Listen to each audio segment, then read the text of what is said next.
Sriwijaya adalah kerajaan Hindu-Buddha yang berkembang antara abad ke-7 sampai dengan 11 Masehi di Sumatera.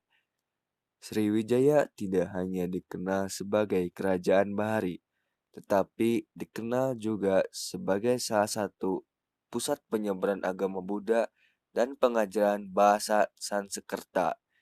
Berdasarkan fakta itulah, Sriwijaya banyak dikunjungi oleh para biksu mancanegara.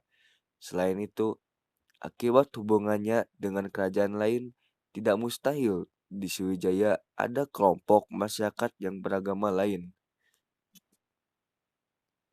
Raja-raja kerajaan Sriwijaya, yaitu ada Sri Indawarman, Raja Dalaninggra, Raja Samaratungga, Rakai Pikatan, Bala Putra Dewa, Sri Udayadityawarman, Sri Culamaniwarman atau Cudamaniwarmadewa, dan terakhir Sri Warajia Tunggawarman. Dan raja yang terkenal di Sriwijaya adalah Sri Maharaja Sangrama Wijaya Tungga Warmadewa atau Sanggrama Wijaya Tunggawarman adalah salah satu raja terkenal dari kerajaan Sriwijaya. Peninggalan kerajaan Sriwijaya yaitu ada Prasasti Kedukan, Prasasti Kota Kapur, Prasasti Telaga Batu, Prasasti Karangberahi, Prasasti Palas Pasemah, Prasasti Talang Tuo, Prasasti Hujung Langit, dan yang terakhir Prasasti Ligor. Di pesisir sungai terpanjang di Sumatera, kerajaan maritim terbesar pada masanya berada. Konon katanya, pada masa kekayaan mereka, armada lautnya memegang kunci gerbang perdagangan di Laut Malaka, menguasai sebagian wilayah Asia Tenggara. Kerajaan inilah yang juga menjadi pusat bagi para penuntut ilmu agama Buddha. Inilah dia, Kerajaan Sriwijaya. Bagaimana kisah mereka? Kekuatan apa yang mereka punya? Pada mulanya, hiduplah seorang raja yang berkuasa bersama 20.000 tentara yang melakukan perjalanan suci, menyusuri sungai, dan membangun Sriwijaya bersama-sama.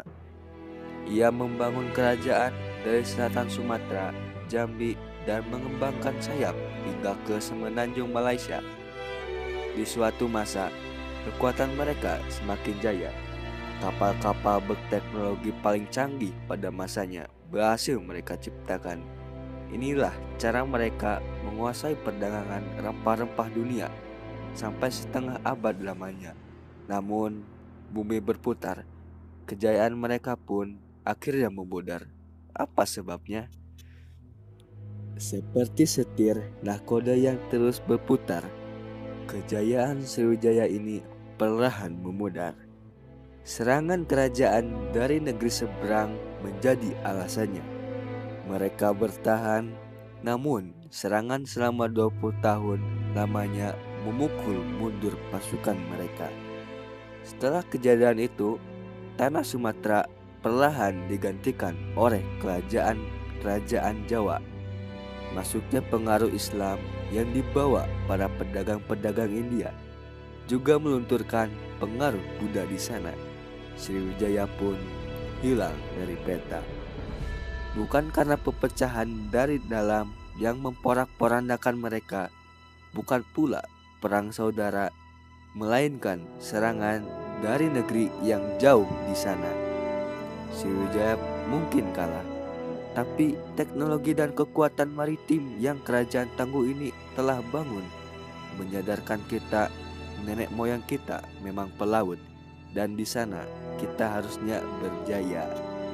Jejak Sriwijaya barangkali sudah susah kita temukan, namun samudra itu masih ada dan kita masih menjadi negara kepulauan terbesar di dunia. Luas perairan dan keindahan bahari dan kekayaan laut bisa mendorong Indonesia menjadi negara maritim terkuat.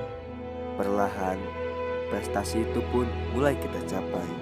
Namun, Indonesia harus bekerja lebih, dan lebih keras lagi untuk meraih kemenangan kembali, layaknya arti nama dari Sriwijaya.